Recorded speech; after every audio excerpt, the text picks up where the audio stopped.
ආදරණීය දුවල පුතාලා සියලු දෙනාටම අපි අද දවසේදීත් ඔබත් එක්ක සිංහල භාෂාව සහ සිංහල සාහිත්‍යයට අදාළ සාමාන්‍ය පෙළට 20යි 21 දී නැත්නම් 2021 දී සූදානම් වෙන ආදරණීය දුවල පුතාලා වෙනුවෙන් අපිව විශ්වාස කරන අපිත් එක්ක මේ ගමන යන්න පුළුවන් කියන විශ්වාසය තියෙන මේ යන ගමන අවසානයේදී ඔබට අපිත් එක්ක එකතු වෙලා මාත් එක්ක එකතු වෙලා සාමාන්‍ය පෙළ විභාග ප්‍රශ්න පත්‍රය තුල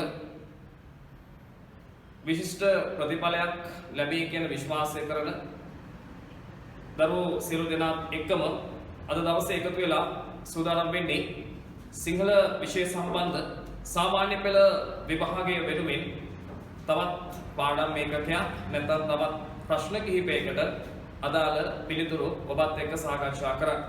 ඉතින් මේ මොහොතේදී විශේෂයෙන්ම අපිත් එක්ක අපේ පන්ති කාමරවල අපිත් එක්ක එකට අත්වැල් මැදගත්ත නිබන්ධන සමග එකතු වෙලා ඒ නිබන්ධන වල ප්‍රශ්න වලට පිළිතුරු ලියපු දරුවොත් මේ වෙලාවේ එකතු වෙනවා ඇති. එහෙම නැති දරුවොත් එකතු වෙනවා ඇති. ඒ සියලු දරුවෝ වෙනුවෙන් මේ වෙලාවේ ප්‍රශ්න කිහිපයක් නැත්නම් විශේෂයෙන්ම ඔබ අසීරුයි කියලා කතා කරන, ඔබ අමාරුයි කියලා කතා කරන, ඔබට වැටහෙන්නේ නැහැ කියලා කතා කරන සිංහල සාහිත්‍ය සංග්‍රහයේ මේ වෙනකොට අපි අවසන් කරගෙන ඇවිල්ලා තියෙන පාඩම් ඒකක වල අවසානයේ අද මේ වෙනකොට මේ දවස් වෙනකොට 10 ශ්‍රේණියේ දුවල පුතාලා නතර වෙලා ඉන්න තැනකින් ප්‍රශ්නයකට පිළිතුර සාකච්ඡා කරන්න සූදානම් වෙන්නේ. ඉතින් දරුවෝ සියලු දෙනාම දන්නවා අපිට මේ විභාග ප්‍රශ්න පත්‍ර වලට පිළිතුරු ලියද්දී විශේෂයෙන්ම සාහිත්‍ය සංග්‍රහයේ සාහිත්‍ය රසවින්දනයන් ලියද්දී අපි දරුවන්ගේ වචනයෙන් කිව්වොත් විචාර ලියද්දී දරුවෝ කියන්නේ සර් අපිට උත්තර ලියා ගන්න පුළුවන්, ගොඩක් දේවල් කරගන්න පුළුවන්, අපිට රචනාව ලියා ගන්න පුළුවන්, අපිට බහුවර්ණ ප්‍රශ්න පත්‍රයට ඉරි ටික ගහ ගන්න පුළුවන්. හැබැයි අපිට මේ සාහිත්‍ය විචාර ලියන්න ගියාම පස්සේ අපිට එතන ටිකක් අමාරුයි කියලා.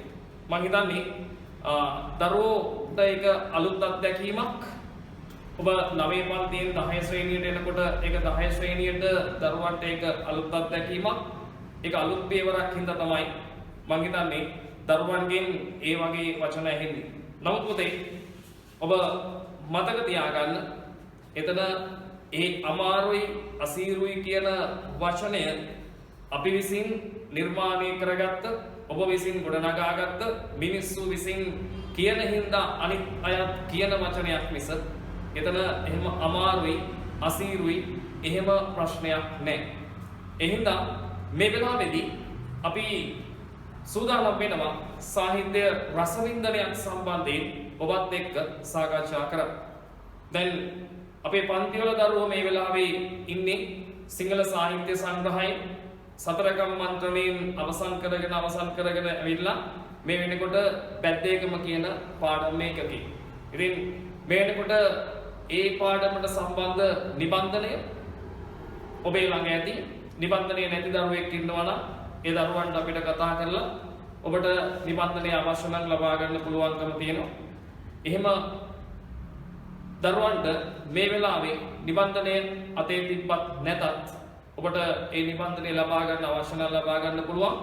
එහෙම තිබුණත් නැතත් අපි එක ප්‍රශ්නයක් අරගෙන පැදේකම පාඩම් ඒකකය තුල සාමාන්‍ය පෙළ විභාගයට අත්‍යවශ්‍යයෙන්ම උවමනා වෙන සාමාන්‍ය පෙළ විභාගයට පැදේකම කියන මේ පාඩමේ නැත්නම් මේ නවකතාව ආශ්‍රිතව ඔබට තියෙන පරිච්ඡේදය තුල පිළිතුරු ලියන්න ගොඩක් අවස්ථාවලදී ප්‍රශ්නයක් බවට පත් වුණු මේ පාඩම් ඒකකයේ ඇතුලේ වැදගත්ම ප්‍රශ්නයක් විදිහට නිර්මාණය වෙන එක ප්‍රශ්නයක් අරගෙන අපි අද දවසේ පිළිතුර සාකච්ඡා කරන්න සූදානම් වෙන්නේ.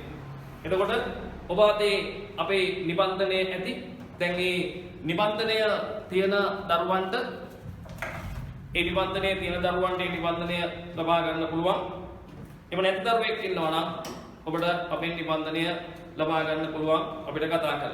එතකොට මේ බැද්දේකම නවකතාව විදේශිකයෙකු වශයෙන් රචනා වෙච්ච ලංකාවේ අවුරුදු 11ක් තිස්සේ බ්‍රිතාන්‍ය අධිරාජ්‍යවාදීන් යටතේ ඔවුන්ගේ සිවිල් සේවකයෙක් ලෙස සේවය කරපු ලෙනාඩ් සිඩ්නි වොල්ෆ් කියන අපි හඳුනා ගන්න නවකතා කරුවා.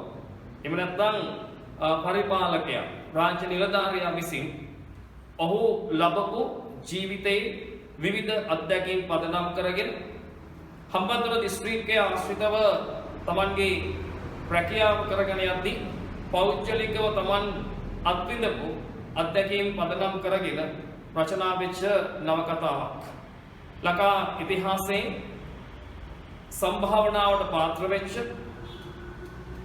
සහෘදයන් අතර ජනප්‍රියත්වයට පත්වෙච්ච නවකතාවක්. ඒ.පී. ගුණරත්න කියන අපේ රටේ ඉන්න කෘතහස්ත ලේඛකයා විසින් පරිවර්තනය කරපු නවකතාවක්.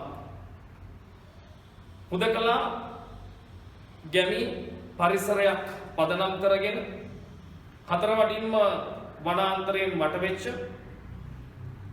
කුඩා පවුල් සංඛ්‍යාවක් ජීවත් වෙච්ච මිනිස්සු 25ක් වගේ ප්‍රමාණයක් ජීවත් වුණු නගරයෙන් ඈත පිටිසර දුෂ්කර ගොවිතැනින් ජීවිකාව කරගත්ත මිනිස්සුන්ගේ ජීවිත වස්තු විශේෂ කරගත්ත නවකතාවක්.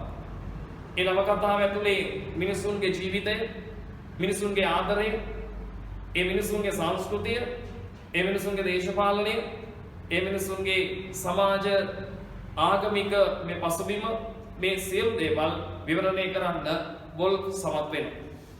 ඒ තුල මේ නවකතාව තුල නිර්දේශ වෙලා තියෙන පරිච්ඡේද 10න් 9 වෙනි පරිච්ඡේදය තමයි ඔබත් එක්ක සාකච්ඡා කරන්නේ සිංහල සාහිත්‍ය සංග්‍රහය ඇතුළේ. එතකොට ඔබට නිර්දේශිත කොටස පිළිබඳව පොතේ ඔබ විභාගයට පිළිතුරු සඳහා සූදානම් වෙද්දී ඒ නිර්දේශ වෙලා තියෙන පරිච්ඡේදයට අදාළ කොටස හරියට ග්‍රහණය කරගත්තොත්, ඒ කොටස හරියට කියවගත්තොත්, ඒ කොටසේ තියෙන දේවල් හරියට විශ්ලේෂණය කරගත්තොත් ඔබට විභාගයට අවශ්‍ය කරන පිළිතුර ලියා ගන්න නැත්නම් ඒ පිළිතුර ගැට ගහ ගන්න පුළුවන්. හැබැයි අපි විශ්වාස කරන දේ තමයි ඔබට පුළුවන් නම් මේ නවකතාව සම්පූර්ණයෙන් කියවන්න. ඒ ලබන අවබෝධයත් එක්ක ඔබට ඔබේ විභාගයේදී ඉතා සාර්ථක පිළිතුරක් ලියා ගන්න පුළුවන් වෙයි. අනිත් පැත්තෙන් ඔබට තව අවස්ථාවක් තිබෙනවා. බැද්දේකම නවකතාව පදනම් කරගෙන බැද්දේකම නවකතාව වස්තු විශේෂ කරගෙන චිත්‍රපටයක් නිර්මාණය වුණා. ඒ බැද්දේකම චිත්‍රපටය අපි දන්නවා මේ දරුවෝන් අපි පන්ති කාමරය තුලදී ඒ චිත්‍රපටය නරඹමින් ඒ චිත්‍රපටයේ සමහර තැන් අධ්‍යයනය කරමින් තමයි සාහිත්‍ය විචාරයට පසුගිය කාලේ අපේ දරුවෝ හුරු කරේ. ඒ අත්දැකීම ඔබට අවශ්‍ය වෙනවා මේ පාඩම් ඒකකයේ සම්බන්ධයෙන් වන විභාගයට පිළිතුර ලියා ගැනීමේ. එතකොට මේ නවකතාව සහ ඒ නවකතාවේ කතුවරයා, ඒ කතුවරයාගේ ජීවිතේ වටා ගොඩනැගිච්ච විශේෂ සිදුවීම් සහ ඒ කතුවරයාගේ බිරිඳ සාහිත්‍යකරණයේ නියැලිච්ච ලේඛිකාවක් විදිහට ඇයගේ ජීවිතය පිළිබඳ පසුබිම, ඊට පස්සේ Village in the Jungle කියන නවකතාව බැද්දේකම නමින් සිංහලට පරිවර්තනය කරපු ඒ.පී. ගුණරත්න කියන නිර්මාණකරුවා පිළිබඳ විශේෂිත තොරතුරු මේ සියල්ල අධ්‍යයනය කරමින් තමයි අපි විභාගයට සූදානම් විය යුත්තේ. ඒ සියලු දේවල් ඔබට මේ නිබන්ධනය තුලදී අධ්‍යයනය කරන්න අවස්ථාව ලැබෙනවා. සහ විශේෂයෙන්ම අලුත්ගමගේ සයිමන් ද සිල්වා, ඊට පස්සේ W.A. සිල්වා ඒ කතා කරන මුල් යුග පුරුෂයන්ගෙන් ගලාගෙන ඇවිල්ලා විශේෂයෙන්ම මාටින් වික්‍රමසිංහයන් දක්වා ලංකාවේ නවකතා කලාවේ ඉතිහාසය පිළිබඳ අත්‍යවශ්‍ය තොරතුරු මූලික සාධක ඔබට මේ නිබන්ධනය තුළ අධ්‍යයනය කරන්න අවස්ථාව හදලා දීලා තියෙනවා. දැන් ඊට පස්සේ ඒ සියලු කාරණා එක්ක තමයි බැද්දේකම නවකතාවේ සාහිත්‍ය රසවින්දනය සඳහා නැත්නම් මේ බැද්දේකම නවකතාවේ ඔබට නිර්දේශ වෙලා තියෙන 9 වෙනි පරිච්ඡේදයේ විභාග ප්‍රශ්න සඳහා සූදානම ලබා ගන්න ඕනේ. දැන් දරුවෙක් හිතනවා නම් මේ පාඩමේ කතුවරයක් පරිවර්තකයක් ඒ වගේ තොරතුරු කීපයක් එකෙන් උත්තර ලියන්න ප්‍රශ්නයක් දෙකක් එහින් මෙහින් උතු දෙයක් පාඩම් කරගත්තම ඇති කියලා මම විශ්වාස කරන දේ එහෙම කරලා අපිට සාහිත්‍ය කෘතියක් රසවින්දනය කරන්න පුළුවන් කමක් නැහැ. සහ අපි දන්න දේ තමයි අපිත් එක්ක එකතු වෙන දරුවන්ට තියෙනවා දීර්ඝකාලීන ඉලක්කයක් සහ කෙටි කාලීන ඉලක්කයක්. අපි දන්නවනේ අපි කෙටි කාලීනව ඉලක්කයක් නිර්මාණය කරගෙන තියෙනවා සාමාන්‍ය පෙළ විභාගයේදී ඒ 9ක සාමාර්ථයක් යන්න ඒ 9 සාමාර්ථය ගනිද්දී සිංහල විෂයට ඒ සාමාර්ථයක් අපි ඒක කියලා තියන්නේ A+ එකක්. නැත්නම් අපි කියලා තියන්නේ 90+ එකක් කියලා. ලකුණු 90ට එහා පැත්තේ ගියේ එකක්. සහ අපි හැමදාම මතක් කරනවා නිකන් එකක් නෙමෙයි A1 එකක්. ඔබට කියලා දීලා තියෙනවා අපි මේ නිපුණතා මට්ටම එක වෙච්ච ඒ එක කියන ප්‍රතිඵලයක් කරා යනකොට ඒ යන කෙටි කාලීන ඉලක්කය නිවැරදිව සඵල කරගන්න පුතේ මේ කියන කාරණා නැත්නම් අපි විෂය කරුණක් ඉගෙන ගනිද්දී ඒකේ සමස්තය අධ්‍යයනය කරන්න අවශ්‍ය වෙනවා. සහ අපි දීර්ඝ කාලීනව ගොඩනගපු අර ඔබ මේ දවස්වල කතා කරන අපි දකිනවා විශේෂයෙන්ම සමාජ මාධ්‍ය තුල විශේෂයෙන්ම WhatsApp හරහා දරුවෝ මේ දවස්වල මේ ගොඩක් අපි දැක්ක ෂෙයා කරලා තියෙනවා මේ සරසවි සිහිනය පිළිබඳව. අනේ සරසවි සිහිනය කියන දීර්ඝකාලීන ඉලක්කය. ඒ කියන ඉලක්ක වලට යන මම දැක්ක මේ අපේ WhatsApp group එකෙත් අපේ දරුවෝ මේ ඒක ෂෙයා කරලා තිබුණා අලුත් වීඩියෝ එකක්. ඒක බොහොම ආඩම්බරයට කාරණයක්. අපේ දරුවෝ ෂෙයා කරන්නේ මේ වගේ දෙයක් නම් ඒකේ ලොකු වටිනාකමක් තියෙනවා. රයිට්. මේ දේවලුත් මතක් කරමින් පුතේ අපි අද දවසේදී මේ ප්‍රශ්නය සාකච්ඡා කරන්න සූදානම් වෙන්නේ. ප්‍රශ්නේ කියනවා මෙහෙම. බැද්දේකම සහ එහි වැසියන් ක්‍රමයෙන් අභාවයට යන ආකාරය සජීවී ලෙස නිරූපණය කර ඇති ආකාරය නිර්දේශිත කොටස ආශ්‍රයෙන් උදාහරණ දෙමින් පහදන්න කියලා. නිර්දේශිත කොටස ආශ්‍රයෙන් උදාහරණ දෙමින් පහදන්න කියලා කියනවා බැද්දේකම සහ එහි වැසියන් ක්‍රමයෙන් අභාවයට යන ආකාරය. හරි. දැන් මේ ප්‍රශ්නය පුතේ වැදගත්ම ප්‍රශ්නයක් බවට පත් වෙන්නේ ඇයි? අපිට නිර්දේශ කරන්න තියෙන මේ කොටස ගත්තම පස්සේ බැද්දේකම නවකතාවේ අවසාන භාගයේ ඒ කොටසේදී අපිට පැහැදිලිවම පේනවා බැද්දේකම කියන මේ උදකලා ගම අපි සාමාන්‍යයෙන් දන්න දෙන්නේ වනගත ප්‍රදේශයක් ආශ්‍රිතව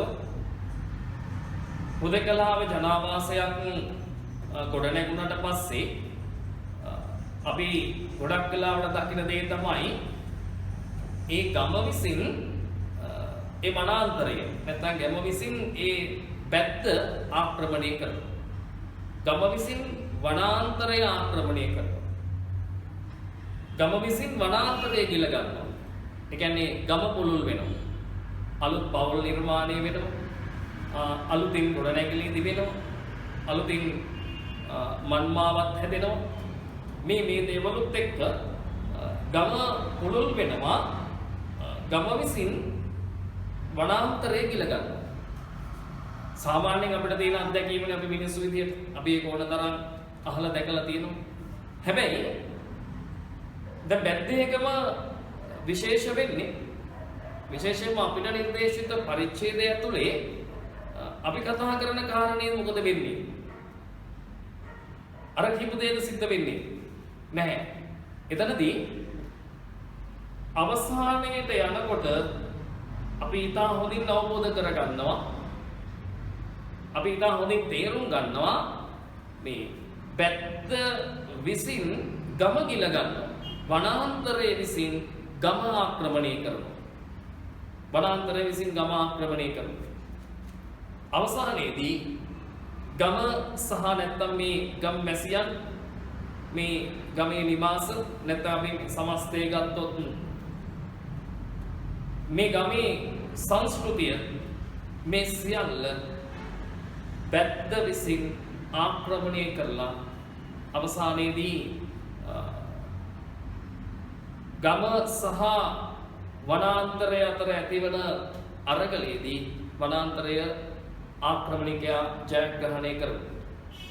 ඒතර එක පැත්තකින් සවාගහමේ ස්වභාවික ධර්මතාවයන් පිළිබඳ ලෝකේ සැබෑ ධර්මතාවයන් විවරණය කරන්න ලෙනාඩ් වොල්ෆ් ගත් උත්සාහයේ සාර්ථක ප්‍රතිඵල අපි නවකතාවේ අවසාන භාගයේදී ඉතා පැහැදිලිව දකිනවා. දැන් අපි මෙන්න මේ කාරණා ටිකත් එක්ක බැද්දේකම ක්‍රමයෙන් අභාවයට යන විදිහ කොහොමද මේ නවකතාව තුළින් විවරණය වෙන්නේ? විශාල උත්තරයක් ලියන්න බෑනේ පුතේ අපිට. පිටු ගණන් ලියන්න බෑනේ. දැන් අපි සම්පූර්ණ බැද්දේකම නවකතාව ගැන සම්පූර්ණ විචාරාත්මක පොතක් ලියන්න බෑනේ අපිට. අපි විභාගයේදී මේ පිළිතුර කොතනද ගොනු කරගන්න. බැද්දේකම සහ ඒ ගමේ වැසියන් ක්‍රමයෙන් අපහාවයට යන ආකාරය කොහොමද මේ නවකතා කරවා නිර්මාණය කරන්නේ? හරි. එතකොට මේ පිළිතුරට අවශ්‍ය තැන් මම ඔබට සටහන ලබා දෙන ගමන් මේ වෙලාවේ සාකච්ඡා කරගෙන යනවා. ආරම්භයේදීම අපි දකින දේ තමයි අපි සාහිත්‍ය රසවින්දනයක් නැත්නම් ඔබේ වචනයෙන් අපි කිව්වොත් එහෙම ਵਿਚාරයක් කියලා කියන්නේ අපි ඒකම පාවිච්චි කරමු. ඒකේ ප්‍රශ්නයක් නැහැ. ਵਿਚාරයක් කියලා කියන්නේ ආරම්භයේදී මොකද්ද කරන්න ඕනේ කියන එක දරුවෝ ඉතා හොඳින් දන්නවා. අපි ආරම්භයේදී මුංචි හැඳින්වීමක් කරනවානේ. මොනවා ගැනද හැඳින්වීම කරන්නේ?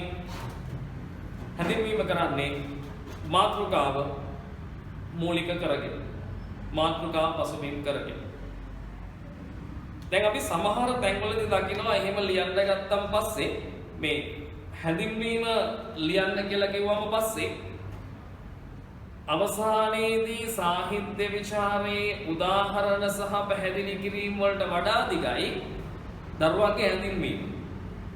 ඒක ඇතුලේ ලෙනාඩ් වොල්ෆ්ගේ නම, එයාගේ ගම, එයාගේ උපන්දිනේ, එයාගේ නෝනා, එයා කාපුවා, එයා ආගේ පුතේ, එයාගේ යාළුවෝ, මේ අපි අර මූලික වශයෙන් අධ්‍යයනය කරන මතක තියෙන තොරතුරු ටික ඔක්කොම ලියන්න. නැත්නම් නිකන් පුංචි අඩුවක් වගේ දැනෙනවනේ දරුවට. මම විශේෂයෙන් අවධාරණය කරන්නේ ඒ ඔක්කොම පෙළගස්වන්න අවශ්‍ය නැහැ. අපි මූලික වශයෙන් කරන්න ඕනේ අදාළ ප්‍රශ්නයත් එක්ක ප්‍රවේශය හදා ගන්න ඕනේ. හරි?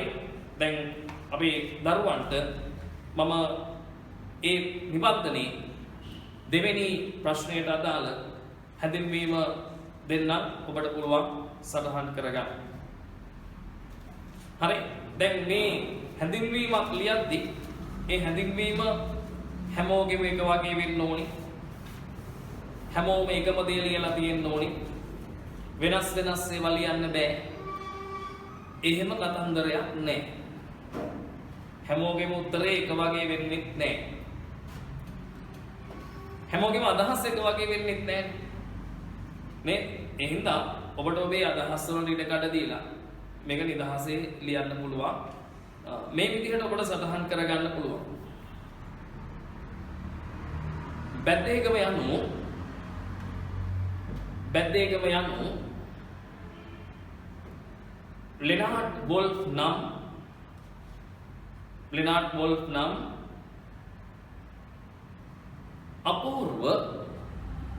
අපූර්ව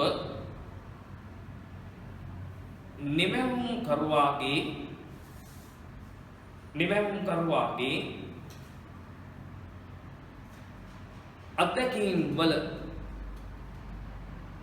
අත්දැකීම් වල පිළිබිඹුවකි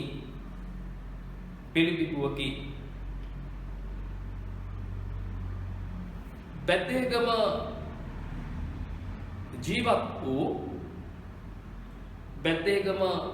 ජීවත් වූ ජනයා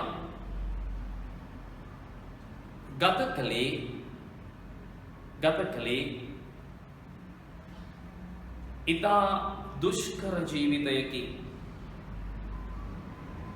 ඉතා දුෂ්කර ජීවිතයකි.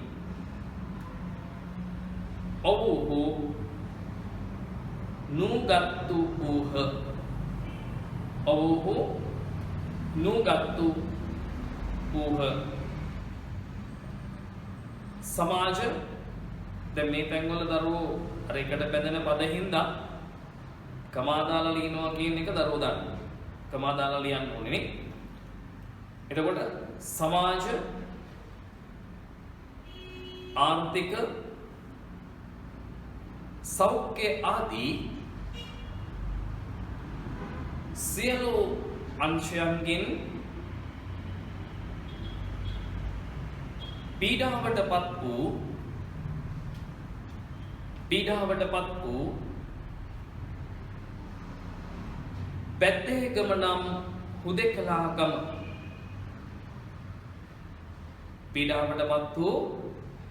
බැද්දේගම නම් හුදෙකලාකම ක්‍රමයෙන් අභාවයට යන ආකාරය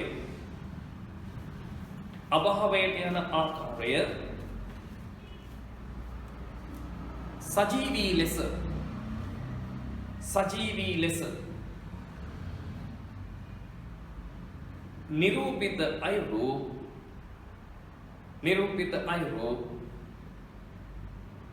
මෙහිදී විමසා බලමු.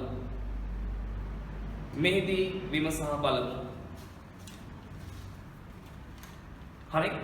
දැන් අපි හැඳින්වීමක් අවසන් කරනකොට ඒ අවසානයේදී ඉඟියක් දෙනවා. නැත්නම් අපි පොඩි මාර්ගයක් හදා ගන්නවා. ඊළඟට අපි මොකද්ද කරන්න බලාපොරොත්තු වෙන්නේ? පිළිතුරේ ගලා යාමක් තියෙන්න ඕනේ නේ. අපි ලියනවා මේ බැද්දේගම කියන ගම. ඒ ගමේ ජීවත් වෙච්ච මිනිස්සු. ඒ ගත කරපු දුෂ්කර ජීවිතේ. ඒ මිනිස්සු හැමදාම දැන් අපි දන්න දේ තමයි මිනිස්සු හැමදාම දුක් විඳිමින් වෙහෙස මහන්සි වෙමින් ජීවිතේ අරගල කරමින් අමාරුවෙන් ජීවිතේ පවත්වාගෙන යමින් විවිධ ආර්ථික සමාජ දේශපාලන කටයුතු වල නිරත වෙන්නේ ඇයි? ඒ දුක් විඳින්න තියෙන ආසාවෙන් හින්දා. ඒ දුක් විඳින එක හරි ජොලිද? දැන් දුක් විඳින එක හරි මරුද? කවුරු හරි දැන් ඇවිල්ලා කියනවාද මම දැන් අවුරුදු 30ක් විතර ජීවත් වුණා. දැන් මගේ වයස අවුරුදු 30යි. එහෙම නැත්නම් 40යි.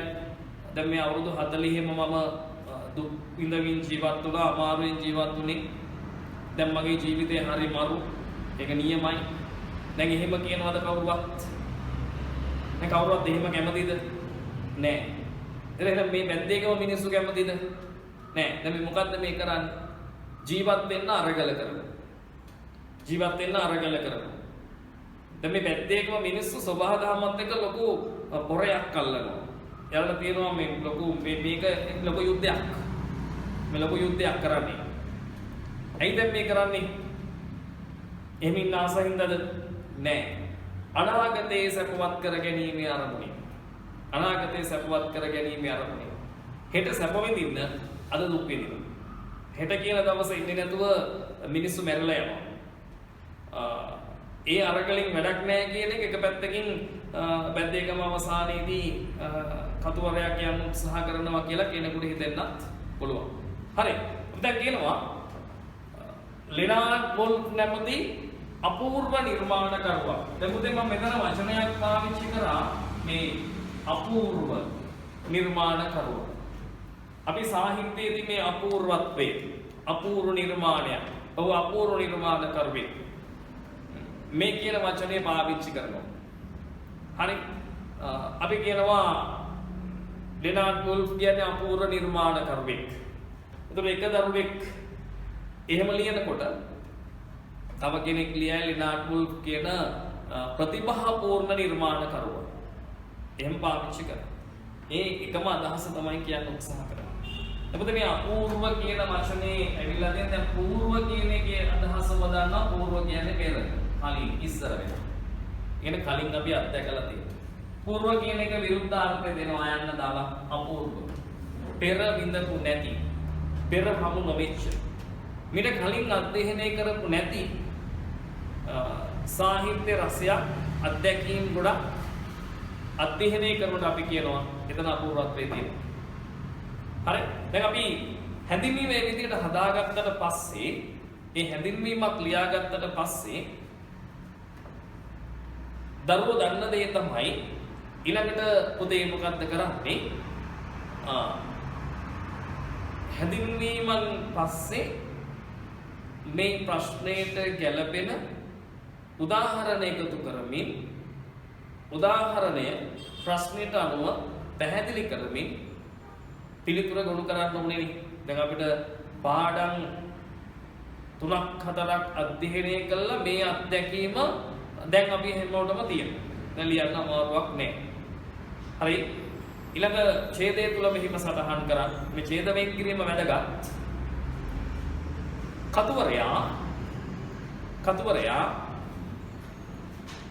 කර්ලිනා හාමි පිළිබඳව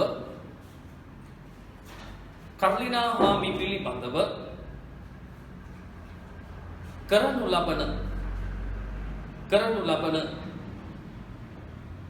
සජීවී වර්ණනාව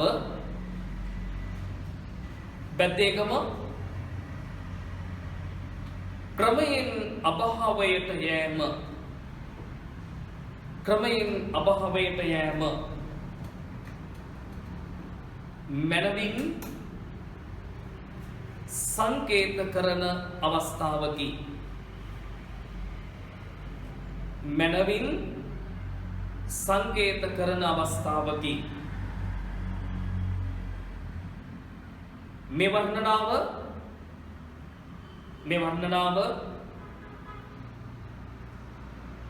ගමේ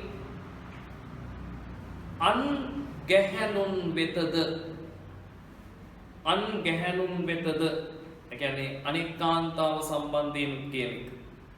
අන් ගැහැණුන් වෙතද පොදු තත්වයක් සංකේත කරයි. එලෙස සිත් ගන්නා සුළු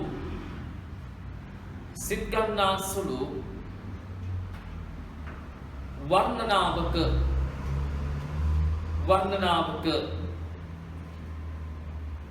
යෙදෙන අයුරු විමසා බලන්න. දැන් අපි කියනවා බැද්දේකම කියන ගම ක්‍රමයෙන් අභාවයට යන විදිහ කතුවරයා නිරූපණය කරන එක තැනක් තමයි මේ බැද්දේකම ජීවත් වෙච්ච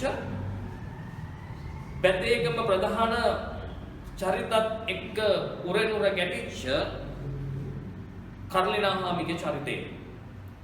ලෙනාඩ් වොල්ෆ් කර්ලිනා හාමි පිළිබඳ එක තැනකදී කරන වර්ණනා ඇගේ මේ චිත්ත අභ්‍යන්තරේ නැත්නම් ඇගේ සිතුවිලි ඇගේ ගතිගුණ ඒව ගැන නෙමෙයි ඇගේ ස්වરૂපය ඇගේ ශරීර ස්වરૂපය උදාහරණ කරගෙන කර්ලිනාහාමි සංකේතයක් බවට පත් කරනවා බැද්දේගම ක්‍රමයෙන් අපහාවයට යන විදිහ වර්ණනා කරනවා. දැන් උදාහරණයක් මොකද්ද පුතේ? උදාහරණයක් අපි සටහන් කරගන්න ඕනේ. ඔන්න ඔබ මේකට පාඩම් කරගන්න. අපි දන්නවා උදාහරණයක් ලියද්දී ඒක වෙන් කරලා උද්දෘත කරලා ලියන්න ඕනේ කියන කාරණය. නිර්ත දිග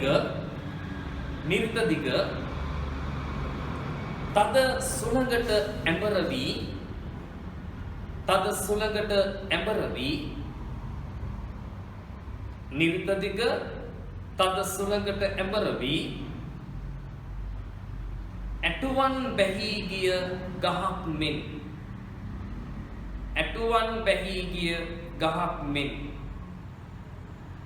නිර්ත දිග තද සුළඟට ඇඹර වී ඇටුවන් බැහි ගිය ගහක් මෙන්. දැන් මෙතන මොකද්ද මේ කතා කරන්නේ? ෘතය අවසන්ය අපි ලියා ගන්නකම මොකද්ද මේ ඇටුවන් බැහි ගිය ගහක් මෙන් කියන්නේ? මොකද්ද මෙතන තියෙන මේ අලංකාරය? උපමා අලංකාරයක් තියෙනවා. උපමා අලංකාරයක් පාවිච්චි කළා. දැන් ඒකත් මතක තියාගන්න පුළුවන් මෙතනදී. ඇටුවන් බැහි ගිය ගහක් මෙන් ඇගේ ශරීරයද නැවී ඇඹරී තිබිනි. ඇගේ ශරීරයද නැවී ඇඹරී තිබිනි. මුහුණේත්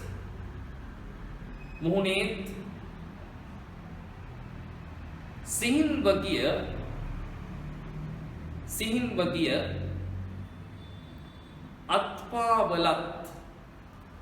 අත්පාවලත් සම කමවදාන මුහුණේත් සිහින්ව ගිය අත්පාවලත් සම ගසක පොත්තක් මෙන් නැවත ලකුණු කරගන්න පුළුවන්. නැවත උපමාවක් ඔබට හම්බ වෙන්නේ. ගසක පොත්තක් මෙන් ගොරහැඩිව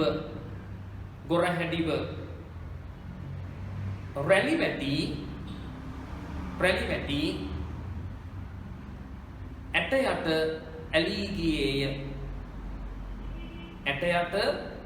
ඇලී ගියේය. ගොරහැඩි රැලි වැටි ඇට යට ඇලී ගියේය. කුඹුක් ගස්වල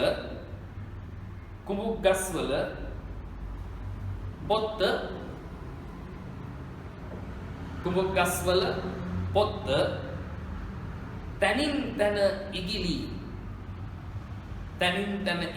කියන්නේ කුඹුක් ගස්වල පොත්ත තැන් වලින් ගැලවුණාට පස්සේ කොහොමද පේන්නේ? ආන් ඒක මේ කියන්නේ. තනින් තන ඉගිලි සුදුව යන්නාක් මෙන්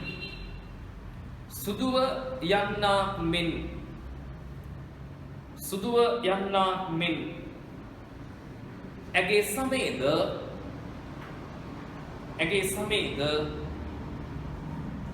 තනින් තන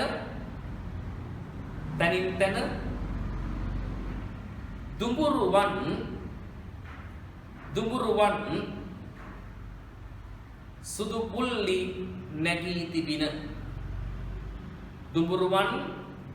සුදු පුල්ලි නැගී තිබින. දැන් උදේ වහන්න. මේ කර්ලිනාහාමි පිළිබඳව කරන වර්ණනාව කතුවරය. කර්ලිනාහාමි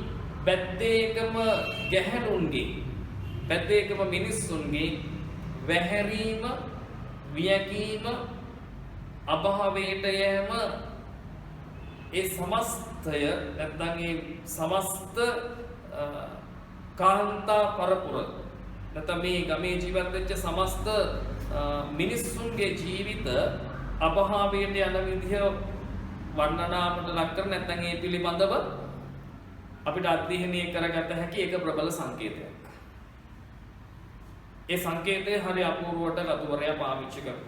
දැන් මේ උත්තරය ඔබ පාඩම් කරගන්න. එහෙම තව තාමත් කිව්වොත් දැන් දරුවන්ට මාත් එක්ක මේක කියන්න පුළුවන්. නිර්තතික තද සුළඟට ඇඹර වී ඇටුවන් බැහි ගිය ගහක් මෙන් ඇගේ ශරීරයද නැවී ඇඹරී තිබින මුහුණේ සිහින්ව ගිය අත්පාවලත් සම ගසක පොත්තක් මෙන් ගොරහැඩිව රැලි වැටි ඇටයට ඇලී ගියේය. කුඹුක් ගස්වල පොත්ත තනින් තන ඉගිලී සුදුව යන්නා මෙන් ඇගේ සමේද තනින් තන දුඹුරුවන් සුදු පොල්ලි නැගී තිබින. හරි අපූර්ව වර්ණනාවක්, හරි අපූර්ව සංකේතමාලාවක්, ලස්සන පරිසරයටම ගැලපෙන විදිහේ ලස්සන උපමාලංකාර පෙළක් කතුවරයා පෙළගස්වනවා ඒ ප්‍රකාශය ඇතුළේ. ඔබට ඒක පාඩම් කරගත්ත ගමන් ඒක ඇතුළේ උපමාලංකාර 3ක් හම්බෙනවා. ඒ සියල්ල ඔබට ප්‍රයෝජනවත් වෙයි ඔබේ විභාග ප්‍රශ්න පත්‍රයට උත්තර ලියද්දී. හරි. දැන් මෙහෙම ලියන්න. ඊළඟ ඡේදය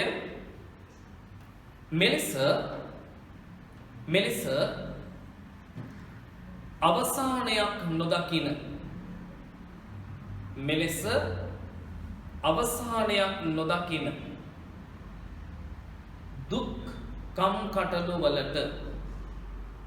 දුක් කම් කටළු වලට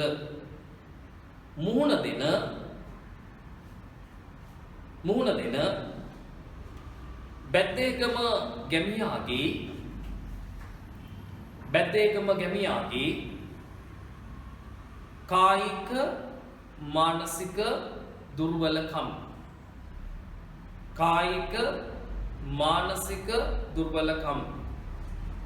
කායික මානසික දුර්වලකම් පිළිබඳ පොදු ධර්මතාව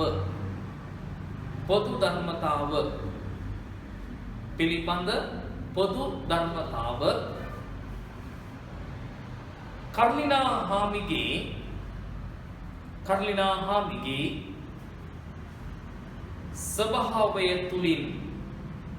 ස්වභාවය තුලින් ලයන මෝරුදජ ස්වභාවය තුලින් සංකේතයක් කොට ගනිමින්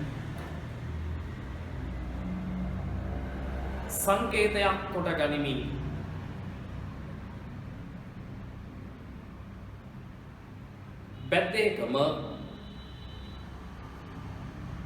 ක්‍රමයෙන් අභාවයට යන අයුරු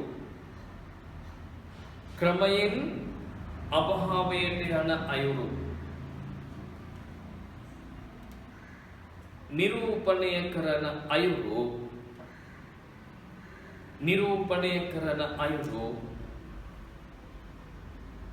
තේරුම් ගැනීම අපහසු නොවේ. හරි. දැන් ඔබට පැහැදිලි වෙනවා අපි මොකක්ද පුතේ කරේ? අර හැදින්වීම ලියලා ඉවර වෙලා ඊට පස්සේ මේ පැද්දේකම ක්‍රමයෙන් අභාවයට යන්නේ කොහොමද කියන එක පැහැදිලි කරන්න පාඩමේ උදාහරණ දෙන්න ඕන. උපුටා ගැනීම දෙන්න ඕන. දැන් අපි පළවෙනි උදාහරණය එතන දුන්නා. කර්ලිනාහාමිගේ චරිතය පිළිබඳ විස්තර කරන උදාහරණය එතන දුන්නා. ඒ උදාහරණය දීලා ඒ උදාහරණයට අනුව මේ ප්‍රශ්නයේදී කොහොමද මේ උදාහරණය අදාළ වෙන්නේ? එහෙම නැත්නම් මේ කර්ලිනාහාමිගේ චරිතය පිළිබඳව අපි ඒ කරපු කතුවරයා කරපු පැහැදිලි කිරීම අපි ඒ ගත්ත උපුටා ගැනීම තුල කොහොමද මේ කතා කරන ප්‍රශ්නය පිළිබිඹු වෙන්නේ කියන එක පැහැදිලි කරන්න. හරි කාරණේ කිව්වා උදාහරණය දුන්නා උදාහරණේ ප්‍රශ්නයට ගැලපෙන්න පැහැදිලි කරන්න මේ පිළිවෙල අවශ්‍යයි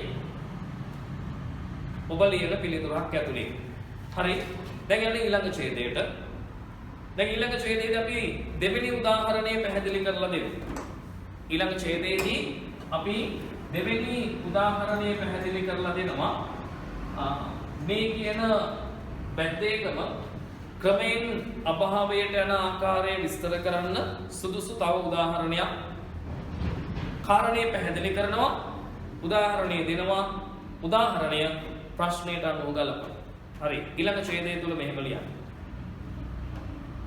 ආරච්චිලගේ සහ ප්‍රනාන්දු මුදලාලිගේ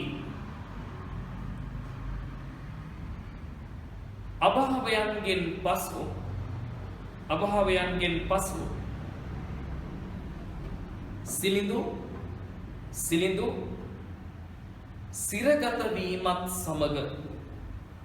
සිරගත වීමත් සමග පැමිණෙන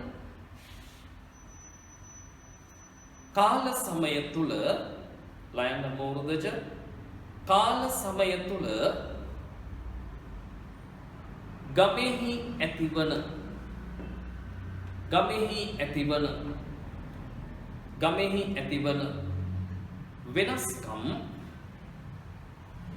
ගමෙහි ඇතිවන වෙනස්කම්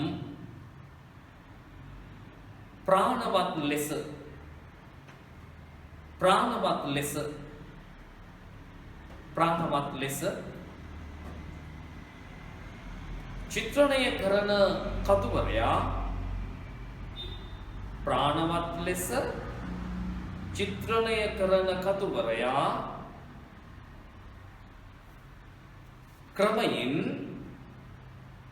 ක්‍රමයෙන් බැද්ද විසින් ගම ආක්‍රමණය කිරීමත් බැද්ද විසින් ගම ආක්‍රමණය කිරීමත් මුළු ගමම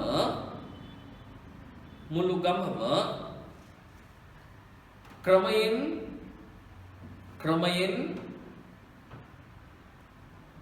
අභාවයට පත්වන ආකාරයත්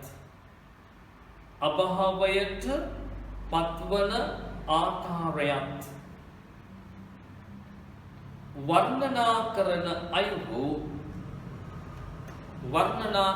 අයුරු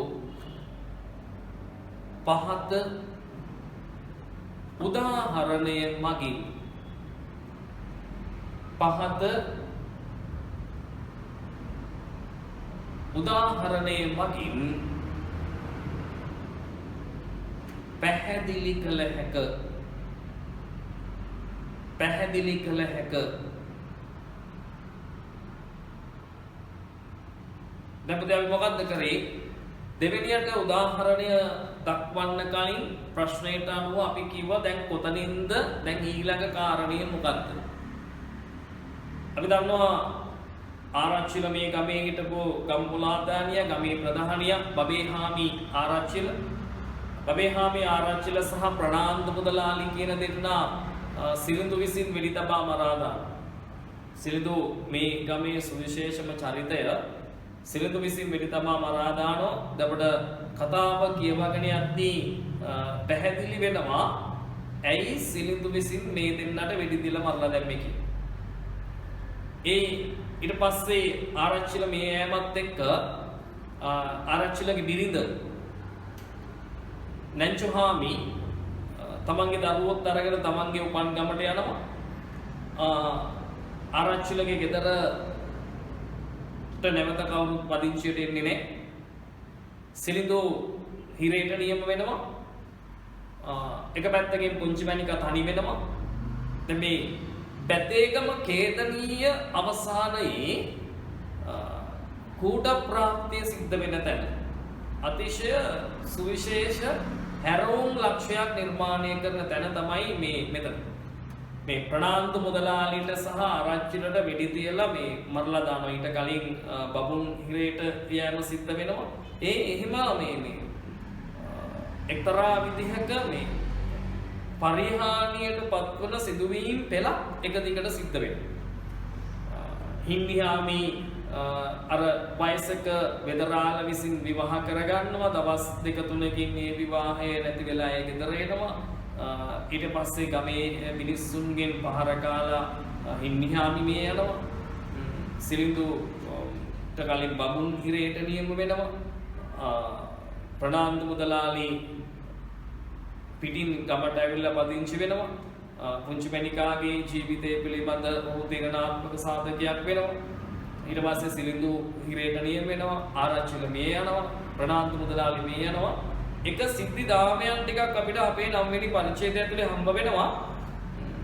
බැදේකම මේ සිද්ධ වෙන්නේ එක්තරා විදිහක හානිකර විනාශකාරී දේවල් වැලක් එක දිගට සිද්ධ වෙනවා.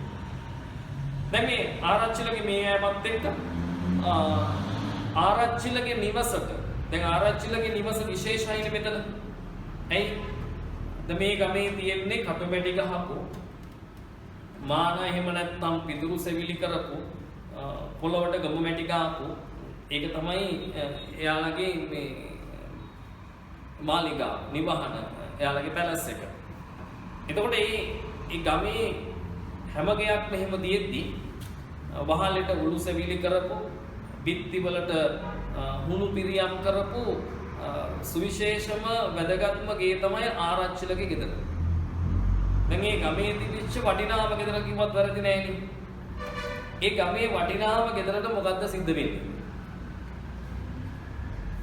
ආරච්චිල මේ ගියාට පස්සේ නැන්චෝහාමි ගේ අතහැරලා ගියාට පස්සේ ගමේ කවුරුවත් ගිහිල්ලා ආරච්චිල ගෙදර අල්ලගන්නේ නෑ. මිනිස්සුන්ට එහෙම උමනාවක් තිබුණේ නෑ. එහෙම නිකන් මේ ලොකු මාලිගා හදන්න එහෙම උමනාවක් එහෙම විශාල අවශ්‍යතා ප්‍රමාණයක් තිබිච්ච මේ මිනිස්සු නෙමෙයි බැද්දේකම හිටියේ කොහොම සරල ජීවිතය. එහෙනම් ඒ ගෙදරට කවුරුත් ආය ඇඟිලි ගහන්න ගියේ නෑ. දැන් කොහොමද කතුවරයා මේ පිළිබඳ විවරණය කරන්නේ? උද්දත කරන්න ඕන මේ විදිහට. හරි? කියවන ගමන් මේම ලියන්න ඕන දරුවෝ.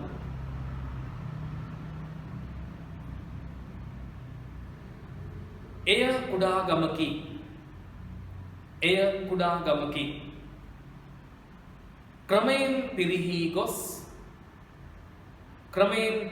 ගොස් අවටින් තෙරපාගෙන එන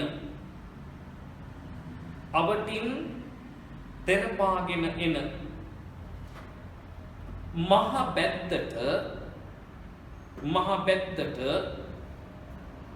බත් වී යන මහ බැද්දට බත් වී යන කුඩා ගම් වලින් එකකි. එක පහරකට එක දවසින් එක පහරකට එක දවසින් එක පහරකට එක දවසින් එක පහරකට එක දවසින් එහි තිබුණු ගෙවල් 6න් එකක් නැති විය. මොකක්ද කියන්නේ? එහි තිබුණු ගෙවල් 6න් එකක් නැති විය. එහි තිබුණු ගෙවල් 6න් එකක් නැති විය. කතුවරයා කියනවා එක පහරකට එක දවසින් එක පහරකට එක දවසින් එහි තිබුණු ගෙවල් 6න් එකක් නැති විය. එක පහරකට එක දවසින් එහි තිබුණු ගෙවල් 6න් එකක් නැති විය.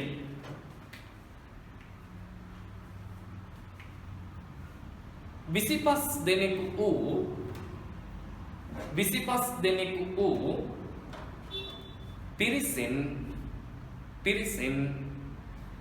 7 දෙනෙක්ම නැති වූහ. 25 දෙනෙකු වූ පිරිසෙන් 25 දෙනෙකු පිරිසෙන් 7 දෙනෙක් නැති විය. 7 දෙනෙක්ම නැති වූහ. 7 දෙනෙක්ම නැති වූහ. හරි උද්දේ වැහුවා. දැන් අපි උද්දේ කියවන්න ඕනේ. නැවත පාඩම් කරන්න තියෙන ඔබට. ඒ කුඩා ගමකි ක්‍රමයෙන් පිරිහි ගොස් අවටින් තෙරපාගෙන එන මහ බැද්දට බත් වී යන මහ බැද්දට බත් වී යන කුඩා ගම් වලින් එකකි. කුඩා ගම් වලින් එකකි. එක පහරකට එක දවසින් එහි තිබුණු ගෙවල් 6න් එකක් නැති විය. 25 දෙනෙකු වූ පිරිසෙන් 7 දෙනෙක්ම නැති වූහ. 7 දෙනෙක්ම නැති වූහ. බලන්න පුතේ මෙතන කියනවා කතවරයක් කොහොම හරි අපූර්ව යෙදුමක් කියනවා මහා පැද්දට බත් වී යන. මහා පැද්දට බත් වී යන. මහා පැද්දටම සින්න වෙනවා. මහා පැද්දටම උගස් වෙනවා. මහා පැද්දටම යට වෙනවා. ඒ කියන්නේ මේ කියන්නේ වනාන්තරය ගම විසින් එත මේ වනාන්තරයේ විසින් මේ ගම සම්පූර්ණයෙන් වසා ගන්න. ඒක පැහැදිලිවම පෙන්වන්නේ මේ ගම ජනාවාසයන්ගෙන් තොර ජනතාවගෙන් තොර ජන ශූන්‍යත්වයට පත් වෙනවා. ඒකේ වේගය කොච්චරද කියලා පෙන්නනවා. එක පහරකට එක දවසින් එහි තිබූ ගෙවල් 6න් එකක් නැති විය. ඊට පස්සේ ඒක තවත් ප්‍රබල කරනවා කොහොමද අවසානයේදී 25 දෙනෙකු පිරිසෙන් 7 දෙනෙක්ම නැති වූහ. වේගයෙන් මේ විනාශය ගලාගෙන එන හැටි කතුවරයා සජීවීකරණය කරනවා. හරි දැන් අපි ඉරියටින් මේ පැහැදිලි කිරීම කරනවා මෙහි වර්ණනාවන ආකාරයට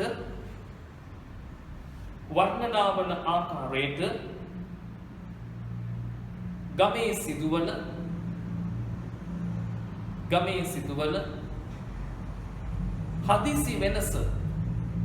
හදිසි වෙනස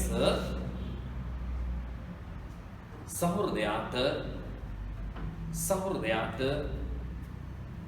තේරුම් ගැනීම අසීරු නොවේ. සහෘදයාට තේරුම් ගැනීම අසීරු නොවේ.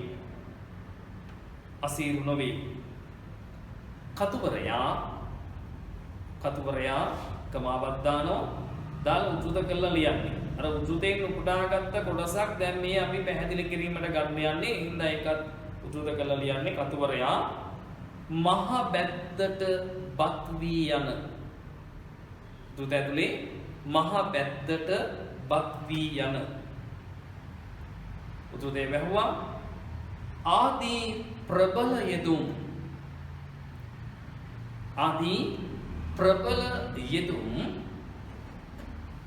භාවිත කරමින්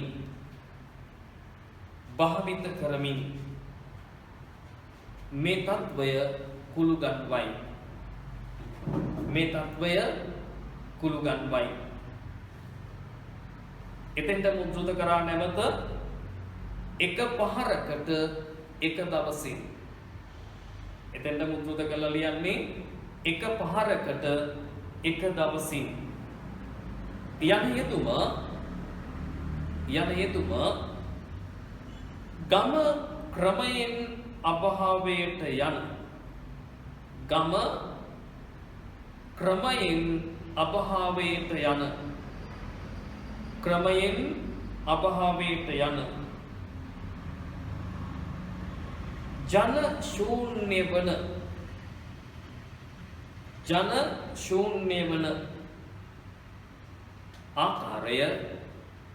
ජන ශූන්‍ය වන ආකාරය ප්‍රකට කරයි.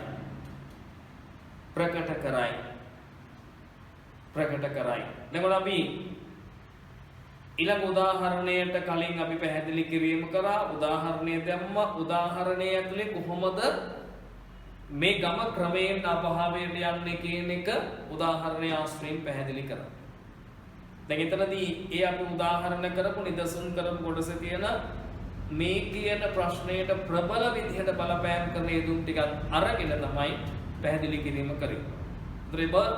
ඒ විදිහේ පැහැදිලි කිරීමක් අනිවාර්යයෙන්ම ඔබේ පිළිතුර ඇතුලේ කරන්න ඕනේ. හරි ඊට පස්සේ දැන් අපි ඒ දෙවෙනි උදාහරණයට ගියා. අපි දන්නවා මේ වගේ ප්‍රශ්නයකදී උදාහරණ තුනක්වත් අපෙන් අපේක්ෂා කරනවා. දැන් අපි තුන්වෙනි උදාහරණයට යනවා. එතනත් කරන්නේ මොකද්ද මුලින්ම? ඒක පැහැදිලි කිරීම කරනවා. පැහැදිලි කිරීම කරලා උදාහරණය දෙනවා. උදාහරණය දීලා ප්‍රශ්නයට ගැළපීම කරනවා. හරි. යන් අපි ඊළඟට සටහන් වෙනවා මේ විදිහට. ආරච්චිලගේ මරණින් පසු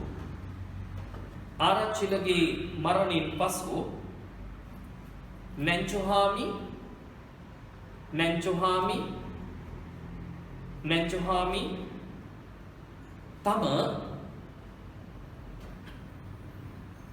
තම ගමට යෑමත් සමග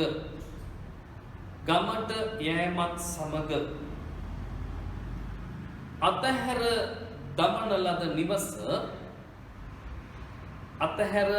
දමන ලද නිවස බැද්දට යටවන ආකාරය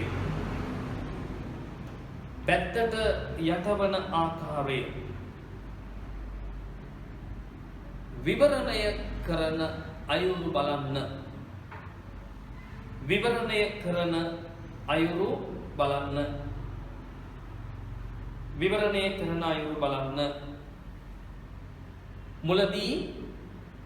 මුලදී ගෙය වනයට විරුද්ධව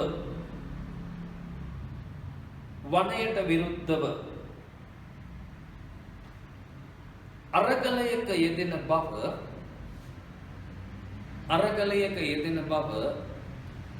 පෙනුනත් අවසානයේ නිවස වෙත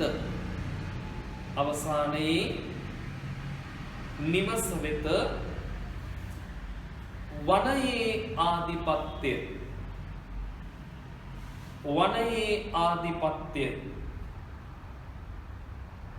පතුරවන අයුරු සජීවී ලෙස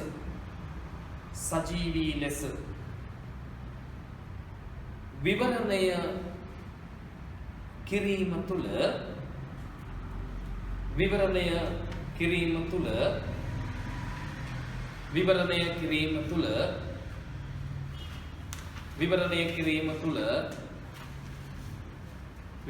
කිරීම තුළ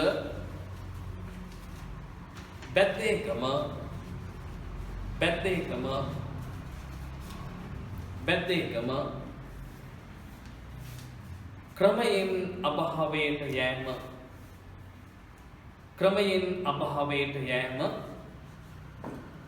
ක්‍රමයෙන් අභාවයට යෑම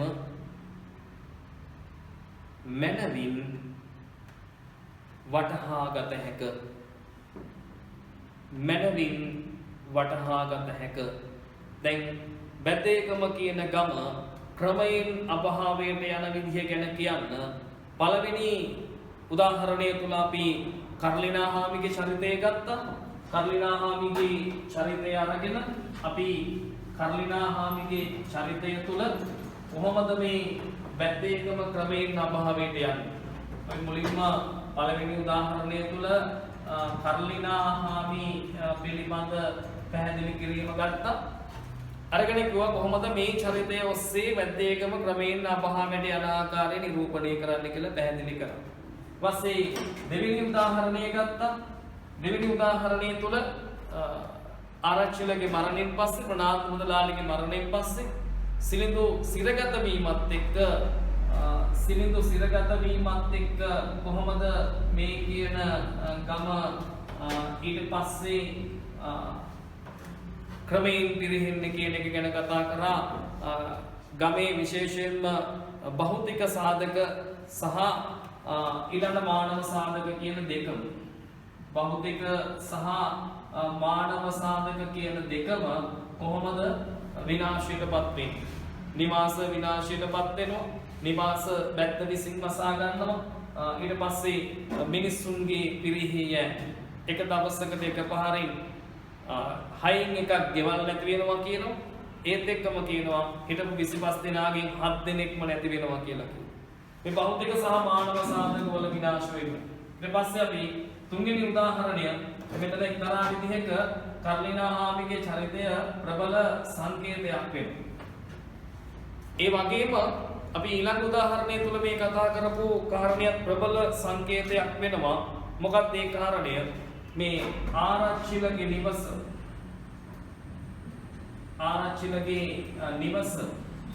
අපහාවයට යන විදිහ. ගමේ තිබිච්ච වටිනාම නිවස කියලා කිව්වොත් නිවැරදි. වටිනාම නිවස ගමේ හිටපු රාජ්‍ය නිලධාරියාගේ රජයේ කාර්ය විභාගය කරපු නිලධාරියාගේ නිවස අපහාවයට යන විදිහ කොහොමද සිද්ධ වෙන්නේ? හරි. දැන් ඔබ මේ විදිහට ඒක උද්දෘත කරගන්නවා. මේ විදිහට උද්දෘත කරගන්නවා. ආරච්චිලගේ ගෙය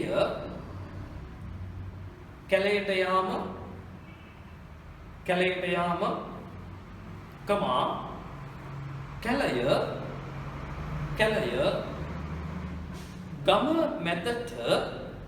ගම මැදට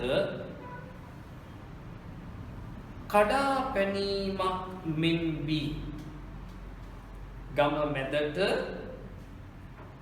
කඩා පැනීමක් මෙන් වී.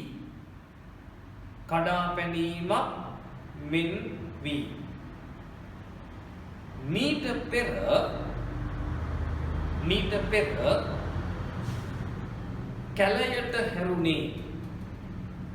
කැලයට හැරුණේ ගමේ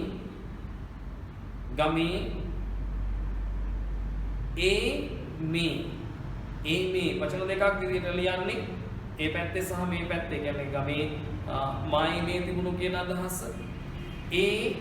මේ කෙලවර තිබුණ ගෙවල්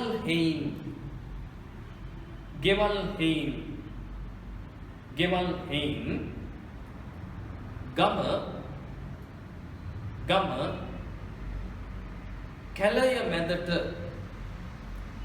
කැලය මැදට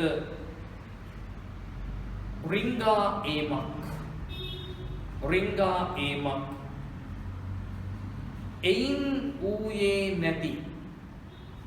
එයින් ඌයේ නැති රිංගා ඒමක් එයින් ඌයේ නැති. ලියලා එතන තිත් තුනක් තියන්න පුතේ. ඒ කියන්නේ අපිට මේ ප්‍රකාශය දිගටම අවශ්‍ය වෙන්නේ නැහැ. මේ ප්‍රශ්නෙට අදාළ කොටස් ටික අපිට එහෙම උද්දෘතයක් මැදින් කලවලා ගන්න පුළුවන්. ඒ වගේ ප්‍රකාශනයක එක දිගට යන ප්‍රකාශයක අතර මැදදී කොටසක් අපි අත්හරිනවා නම් විරාම ලක්ෂණයක් විදිහට අපි සංකේත කරනවා දිත් තුන. දැන් එතෙන්ටම දිත් තුනක් දීලා මේම ලියන්න. ආරච්චිලගේ ගෙදරට කැලය කඩා වැදීමෙන් ඌයේ ගම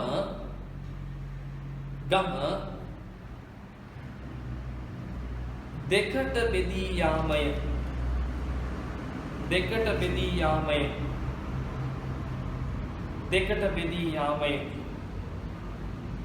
සිලිඳුගේ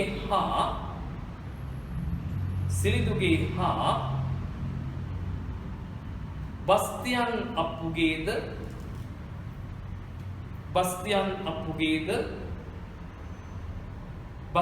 අප්පුගේද ගෙවල් දෙක ගමේ අනිත් ගෙවලින් වෙන් වූ බව දුටු වෙන් වූ බව දුටු වෙන් වූ බව දුටු ගම්මු ගම්මු තමන් ජීවත් වන්නේ තමන් ජීවත් වන්නේ විනාශ වේගන යන විනාශ වේගන යන ගමක බව ගමක බව ගමක බව තේරුම් ගත්හ තේරුම් ගත්හ විනාශ වේගන යන ගමක බව තේරුම් ගත්හ පුදුදේ මහන්න දැන් මේ ප්‍රකාශය තුල ඊටම ප්‍රබල බවක් පෙන්වනවා කතුවරයා කොහොමද පැද්දේගම ක්‍රමයෙන් අභාවයට යන්නේ අවසානයේදී කියනවා මිනිස්සු මේක තේරුම් ගත්තා Taman ජීවත් වෙන්නේ ක්‍රමයෙන් විනාශයටපත් වෙන ගමක් ඇතුලේ කියන කාරණය. හරි මෙම සටහන් කරන්න. මෙමගින් නිරූපණය වන ආකාරයට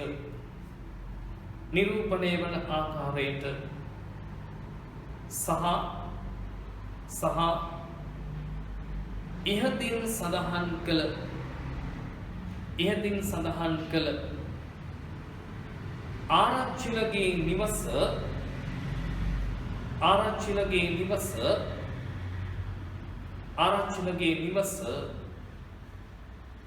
විනාශ වන අයුරු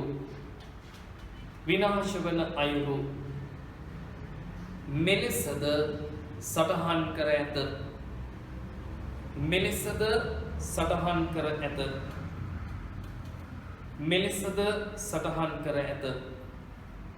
එම ලියලා යටින් උද්දෘත කරන්න. අපි මේ සටහන මේ විදිහට දාගමු. උදාහරණ ගොඩක් ගන්න පුළුවන්. තව එක උදාහරණයක් අපි පැහැදිලි කරමු මේ විදිහට. උද්දෘත කරන්න. මේ ගෙය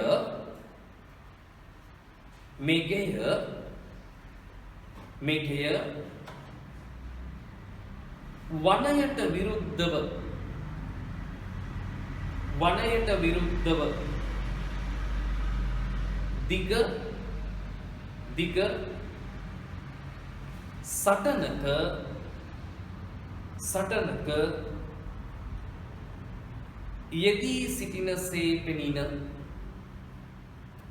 යෙදී සිටිනසේ පෙනින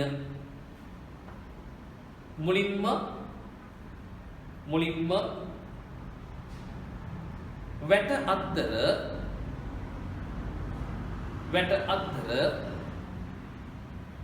වැට අත්තර කුඩා ගස් හා පඳුරු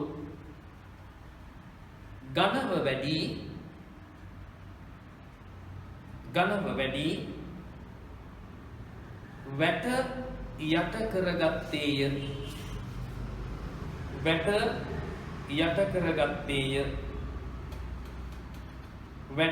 යට කරගත්තේය. තිතුනක් තියන්න. තිලා උද්දෘතේ වහලා එතෙන්නම ලියන්න. ආදී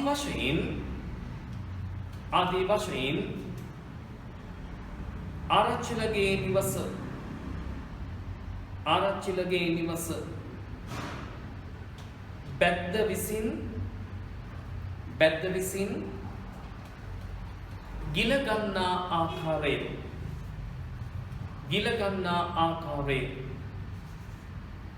ගිල ගන්නා ආකාරය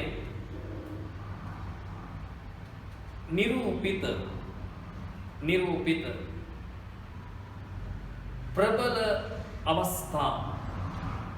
ප්‍රබල අවස්ථා මගින්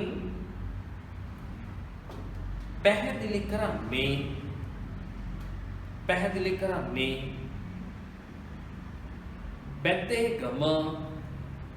බැද්දේගම පරිහානියට පරිහානියට පත්වන ආකාරයයි. පත්වන ආකාරයයි.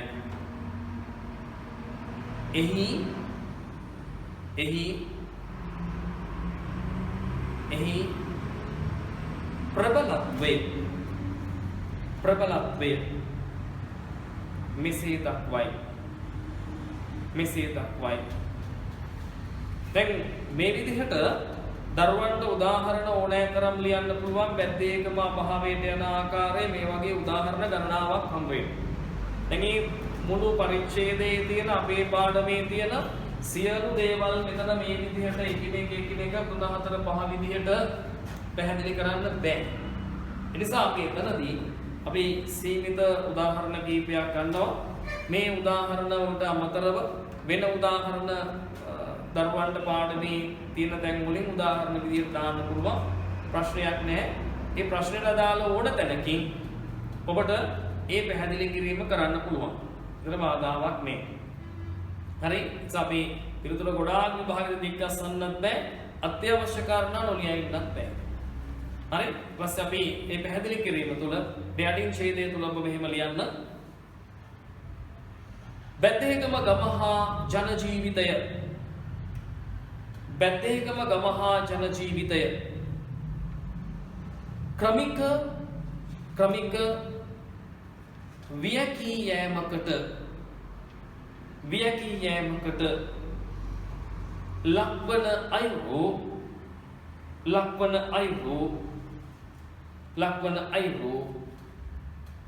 ගමේ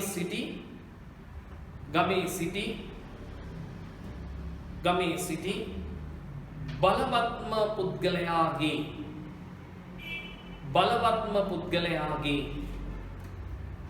බලවත්ම පුද්ගලයාගේ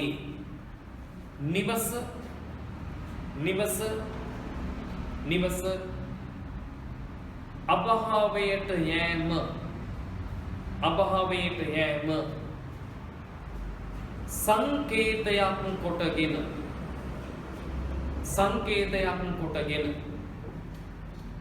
මෙලෙස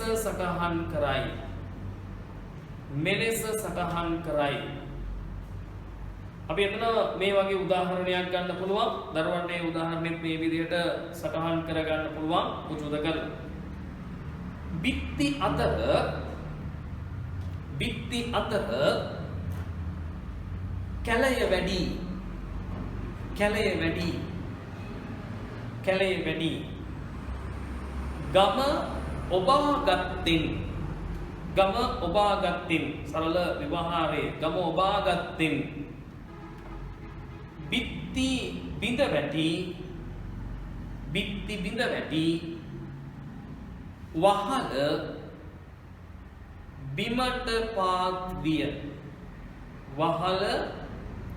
බිමට පාත් විය. තුනක් තිබ්බා. මැද කොටස අතහරිනවා කියන එක පෙන්වන්නේ. එතෙන්දම ලිව්වා තුන්වැනි වැස්ස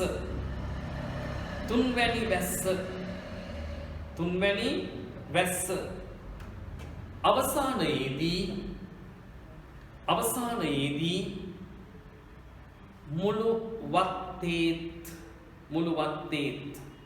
මුළු වත්තේත් කමා ගෙයිත් මුළු වත්තේත් කමා ගෙයිත් මුළු වත්තේත් ගෙයිත් කැලයෙත්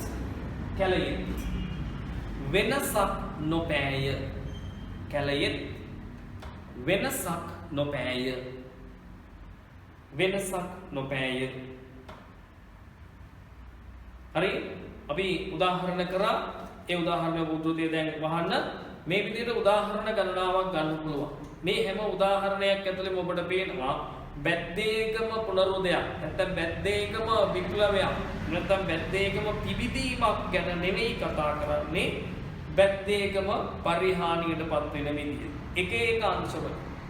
භෞතික සම්පත් විතරක් නෙවෙයි පාරිසරික සාධක තුලත් මේ මිනිස්සු දැඩි පීඩාවටපත් කරපු සබහදහමත් එක්ක ලොකු අරගලයක් කරපු මිනිස්සුනේ බැද්දේකම ගම ඇතුලේ ඉන්නේ. පරිසරයේ විසින් සබාධා විසින් නැත්නම් දේශගුණික සාධක විසින් මේ මිනිස්සු ලොකු පීඩනයකට පත් වෙලා ඉන්නේ.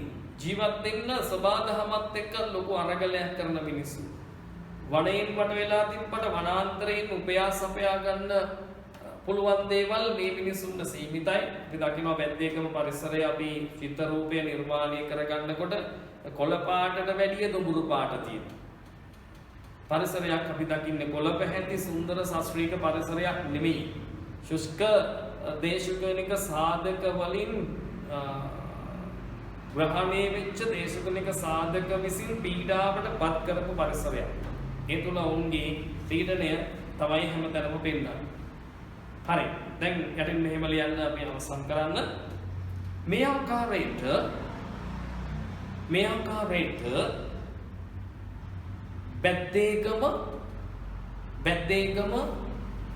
බැද්දේගම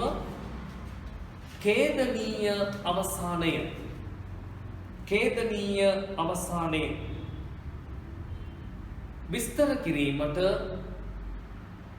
විස්තර කිරීමට අනවරත උත්සාහයක ඛේදනීය අවසානය විස්තර කිරීමට අනවරත උත්සාහයක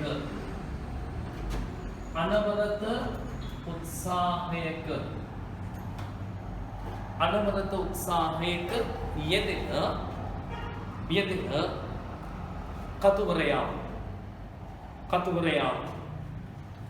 කතුවරයා බැද්දේගම නම් උදෙකලා ජනවාසී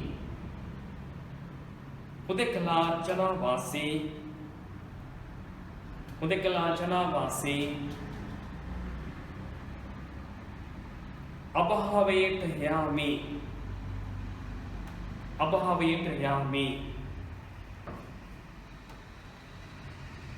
උච්චතම අවස්ථාව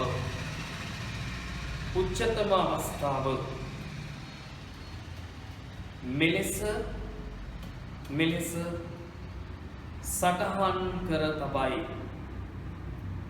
සටහන් කර තබයි කියලා එතෙන්ටම උද්දෘත කළා මෙහෙම ලියන්න. සිලිඳුගේ හා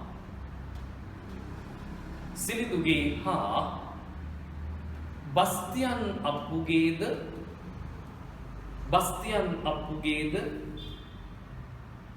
ගෙවල් දෙක ගමේ අනිත් ගෙවලින්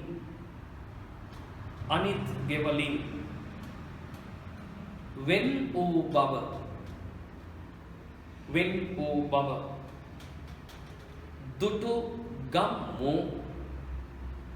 දුටු ගම්මු තමන් ජීවත් වන්නේ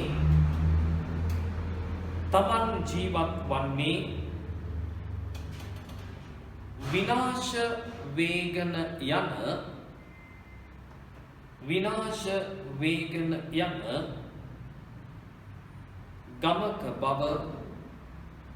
ගමක බව තේරුම් ගත්හ. විනාශ වේගන යන ගමක බව තේරුම් ගත්හ. හරි, එතනින් අවසන් කරා.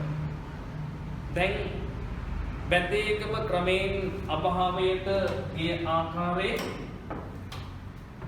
කොහොමද ඒ තුල අපි කතා කරේ මේ පිළිතුර එක දරුවන්ට එක රටාවට ගොනු කරන්න පුළුවන්. නමුත් දැන් මේ පිළිතුරට අත්‍යවශ්‍ය කාරණා කොහොමද මෙතෙන්ට එකතු වෙන්න ඕනේ කියන කරුණ මේ පැහැදිලි කරේ. ඉතින් ඒ දේවල් ටික ඔබට කැමති විදිහට මේ අත්‍යවශ්‍ය අවස්ථා අරගෙන විශේෂයෙන්ම අපි අරගත්ත කර්ලිනා මාමිගේ චරිතය, ඊට පස්සේ ආරච්චිලගේ නිවස සම්බන්ධ කාරණේ, ඊට පස්සේ මේ නිවස ක්‍රමයෙන් වනයේට යටවන ආකාරය සහ අවසානයේදී ගම්මුන්ගේ තේරුම් ගැනීම. ගම්මුන්ගේ තේරුම් ගැනීම. මේක අපි ජීවත් වෙන්නේ අභාවයට යන ගමක කියන මේ තේරුම් ගැනීම. මේකත් එක්ක කොහොමද අපි මේ කියන කරුණුත් එක්ක අපි පැහැදිලි කරන්නේ මේ කියන කාරණා. ඉතින් මේ විදියට ඔබට මේක ගොනු කරගන්න පුළුවන්කම තියෙන්න ඕනේ. මේ කියන කරුණුත් එකතු කරලා ඔබ මේ නිබන්ධනය තුළ මේ මම දීපු සටහනත් එක්ක ඔබ නැවත තවත් මේ කරුණු තවත් පෙළගස්වමින් තවත් මේ වගේම පිළිතුරක් ගොඩනගන්න. ඒ ගොඩනගන පිළිතුර ඇතුලේ හැඳින්වීම උදාහරණයට ඒ සම්බන්ධව කරන පැහැදිලි කිරීම උදාහරණයේ ඊපස්සේ උදාහරණයේ ප්‍රශ්නයට ගැලපීම මේ දේවල් පිළිවෙලට නිවැරදිව පෙළගස්වා ගන්න. ඒ පෙළගස්වා ගත්තොත් ඔබට මේක අමාරු වැඩක් වෙන්නේ නැහැ. මේක ලොකු කාරණයක් වෙන්නේ නැහැ. ඒ විදිහට අරගෙන ඔබට තනියෙන් සාහිත්‍ය රසවින්දනයක් විචාරයක් ඔබ ලියන්න උත්සාහ කරන්න. ඔබට මේක නිවැරදි කරගන්න පුළුවන්. ඒ විදිහට අපි මේ පාඩමේ තවත් සාහිත්‍ය විචාරයකුත් එක්ක හම්බ වෙමු. මේ සාහිත්‍ය විචාරයේදී අපි තවත් වෙනස් විදිහකට කොහොමද රසවින්දනයක් තව පෙළගස්වන්නේ කියන එක මේ පාඩම ආශ්‍රයෙන් තව ප්‍රශ්නයකින් අපි හම්බ වෙනවා. ඒ මුල ගැහුණම අපි තවදුරටත් සාහිත්‍ය රසවින්දනයක් ලියන රටාව පිළිබඳ තවදුරටත් අපි අධ්‍යයනය කිරීම සිද්ධ වෙනවා. ඔබ දැන් මේක තනියෙන් අධ්‍යයනය කරමින් මේ වගේ පිළිතුරක් ගොනු කරගන්න උත්සාහ කරන්න මේ පාඩම ආශ්‍රයෙන්. හොඳයි. දැන් 10 ශ්‍රේණි දරුවෝ සියලු දෙනාම දන්නවා 10 ශ්‍රේණි එක් ලබන අවුරුද්දේ සාමාන්‍ය පෙළ විභාගයට සූදානම් වෙමින් ඉන්න සාමාන්‍ය පෙළම කියලා අපිට කියන්න පුළුවන්. ඒ දරුවෝ දන්නවා අපිට තියෙන මේ ව්‍යාකරණ ඒකකය ඇතුලේ විශේෂ පාඩම් ඒකකයක් තියෙනවා. අපි එක දිගට අවසන් කරගෙන ආපු ව්‍යාකරණ වල අවසානයේ එක දැනක අපි දකිනවා මේ වැදගත් පාඩම් ඒකකයක් තියෙනවා සංදි කියලා. මේ සංදි කියන පාඩම් ඒකකය සම්බන්ධයෙන් සංදි කියන මාතෘකාව සම්බන්ධයෙන් සම්පූර්ණ පැහැදිලි කිරීම. සංදි සම්බන්ධ සිදත් සංග්‍රහයේ කරන නිර්වචනය ඊළඟ කුමාරතුංග මුනිදාස මහත්මයා දෙන විවරණය සහ ඒ සංදි සම්බන්ධයේ තියෙන මූලික හැඳින්වීම් සියල්ල ඔබට මගේ නිබන්ධනයේ හරහා අධ්‍යයනය කරන්න පුළුවන්කම තිබෙනවා. මම මේ වෙලාවෙත් මතක් කරනවා ඒ නිබන්ධනය ලබාගත් දරුවන්ට ලේසි අපිට මේ පාඩම කතා කරගෙන යන්න. සතිපතා නිබන්ධනයේ නැති දරුවෙක් ඉන්නවනම් ඒ දරුවා කොහේ හිටියත් ලංකාවේ කොතනක හිටියත් විශේෂ ආදරය කරන දරුවෙක් නම් ඒ සාමාර්ථයක් අපේක්ෂා කරන දරුවෙක් නම් ඒ දරුවට අපිට කතා කරන්න අපි ඔබට ඒ නිබන්ධනය ලබා දෙන්න කටයුතු කරන්න. හරි? මේක සංදි සම්බන්ධ මූලික හැඳින්වීම් ටික ඒ නිබන්ධනය ඔබ කියවා ගන්න. ඊට පස්සේ අපි ඊළඟ පියවරේදී ඊළඟ දවසේ ඔබ හම්බ වෙනකොට සංදි සම්බන්ධ ඒ පැහැදිලි කිරීම් ටික අපි ඔබත් එක්ක වෙනම සාකච්ඡා කරමු. දැන් එතනදී ඔබට මේ සංදි සම්බන්ධයෙන් කරන පැහැදිලි කිරීම තුළ සංදියක් කියලා කියන්නේ මොකක්ද? සංදි කියලා කතා කරන්නේ මොකක්ද? ඒකේ ලක්ෂණ මොනවද? ඒ සම්බන්ධ නිර්වචන මොනවද? ඒ දේවල් ඔබට එතෙන්දී අධ්‍යයනය කරන්න පුළුවන්. ඒක සංදි වීමක් අපි සරලව මෙතන ගත්තොත් එහෙම මේ තියෙන්නේ එකතු වීම, ගොනු වීම, නැත්නම් එකට සම්බන්ධ කිරීම මේ කියන අදහසනදී මෙතනදී ඔබට ඔබේ විෂය නිර්දේශය තුනේ සංදි ඉගෙන ගන්න තියෙනවා සංදි 10ක් මිශ්‍ර සිංහලයේ සංදිත් තියෙනවා. ඒ ඔක්කොමත් එක්ක ඔබට තියෙනවා මේ පාඩම ආරම්භයේදීම සාකච්ඡා කරන්න තියෙනවා මේ අභ්‍යන්තර සංදි සහ බාහිර සංදි කියලා දෙයක්. ඊළඟ ස්වර සංදි සහ ව්‍යංජන සංදි කියලා දෙකක්. මේ දෙක ඔබට තියෙනවා මේ පෙළ පොතේ මගේ නිබන්ධනයේ ඔබට හම්බ වෙයි. එකක් තියෙනවා මේ අභ්‍යන්තර සංදි කියලා. තව එකක් තියෙනවා බාහිර සංදි කියලා. තවත් එකක් තියෙනවා ස්වර සංදි කියලා. ඒකෙම තව එකක් තියෙනවා ඔබට ව්‍යංජන සංදි කියලා. මේ කියන මූලික කාරණා හතර සම්බන්ධයෙන් ඔබට මම මෙතනදී කෙටි පැහැදිලි කිරීමක් කරලා දෙනවා. ඊට පස්සේ ඔබට ටියුට් එක නැත්නම් අපේ නිබන්ධනය සම්බන්ධ නිබන්ධනය කියව ගත්තම නිබන්ධනයේ සම්බන්ධ අභ්‍යාස කරපුවම මේක තවදුරටත් තේරුම් ගන්න ඔබට පුළුවන් වෙයි.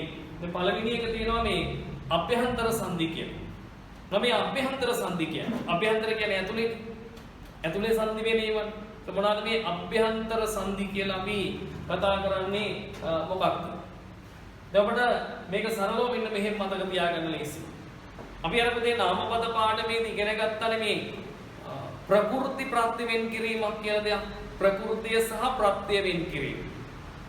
නාමපද පාඩම අපි අවසන් කළා. මේ දරුවේ පාඩම ගන්නවා ප්‍රකෘතිය සහ ප්‍රත්‍ය වෙන් කිරීම.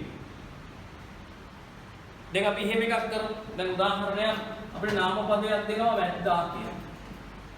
දැන් ඔබ දන්නවා මේ දරුවෝ දන්නවා වැද්දා කියන එකේ නාම ප්‍රකෘතිය එන්නේ වැඩි කියලා. ප්‍රකෘතිය වැඩි ප්‍රත්‍ය එන්නේ ආ කියන. නාම ප්‍රකෘතිය එන්නේ වැඩි ප්‍රත්‍ය එන්නේ ආ කියන. එතකොට මේක වෙන්නේ වැඩි ආ කියන. මේ නාම පදේ ප්‍රකෘතියයි ප්‍රත්‍යයයි වෙන් කරනවා.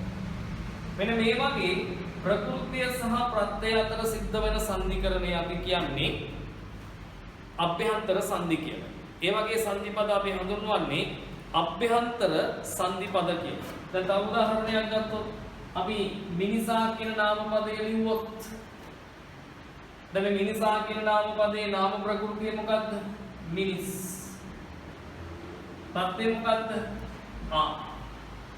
ප්‍රත්‍යය ආ. දැන් මෙතන මේ තියෙන්නේ පුතේ මේ ප්‍රකෘතිය මේ තියෙන්නේ ප්‍රත්‍යය. ප්‍රකෘතියයි ප්‍රත්‍යයයි වෙන් කිරීම තමයි මේ වගේ නාම පදයක ප්‍රකෘතිය සහ ප්‍රත්‍යය වෙන් කරා කියලා කියන්නේ ඒක විසන්ධි කරා කියන එකම තමයි. ඒක විසන්ධි කරා කියන එකම තමයි.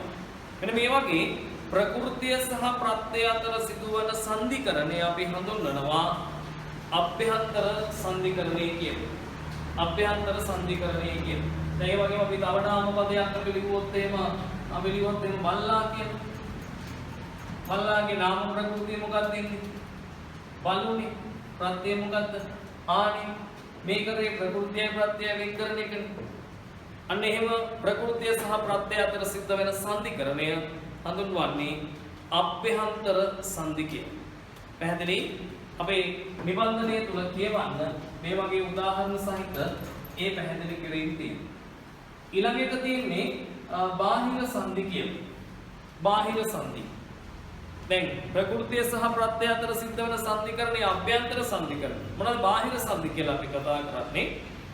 ඒ වගේ පදයක් ඇතුලේ ප්‍රකෘති ප්‍රත්‍ය වෙන් කිරීමක් ඇතුලේ සිද්ධ වෙන්නේ නැති බාහිර එකිනෙකට වෙනස් පද එකතු වෙලා සංධි වෙනකොට අපි ඒවා කියනවා බාහිර සංධි කියලා. දැන් බලන්න මම ලියනවා මේ විදිහට විසන්ධිය යන එන.